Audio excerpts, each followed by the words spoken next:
jaamacadda waxaan ka bartay sharciga maxaan ku radaa laba loo kala qaybiyaa sharciga maxaan ku radaa gudaha ama domestic law iyo international law waxaan kala fahmay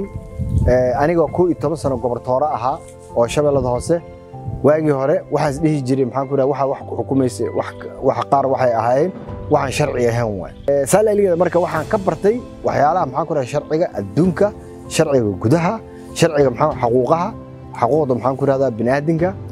سيدا لو إلى دتك محن كرادا marginalizedka سيدا محن كرادا دتك اللي هي بصعو دتك استيتلسكا سيدا دتك عن محن كرادا قبل لهن دقم لهن مقال لهن marka sharciga wax badan aan ka bartay oo anigu hor u aqoon jaahilka ah noloshaydu waxay ku yeelatay min sharaf leh oo karaamo la noqday oo sharci yaqaan oo meel walba laga soo dalbay kambaniyada haday tahay hay'adaha haday tahay dawladda haday tahay nootooyinka haday yihiin waxa le maxan kuraada kaale maxan kuraada naga caawi wixii sharciyadii maxan kuraada waxay keentayba maxaan ku raadin inaan aniga sharciyada qaar inaan fasiro interpretation of the maxaan ku raadin law inaan soo biyo ama constitution ama dadka maxaan ku raadin inaan u kala saaro wixii sharci qab waxaan sharci qabin qaar ardayda maxaan inaan ka caawiyo laftooda iga dambeeyaan marka saalaaliga marka wax badan oo maxaan ku raadin jaahil aan ka ahaa ama dadka jaahilkiin aan hadda u fasirayo oo fahansiinahay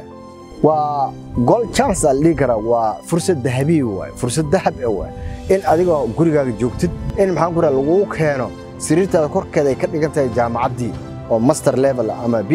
PhD ah saalaaliga marka waa arin aad loogu farxo waxaan u mahad celinaa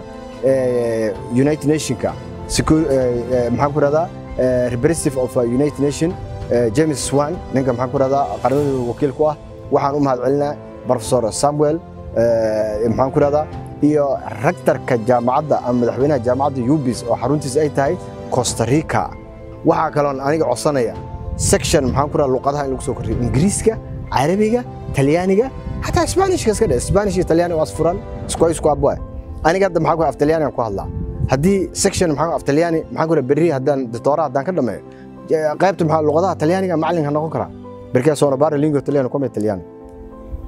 مركا thank you very much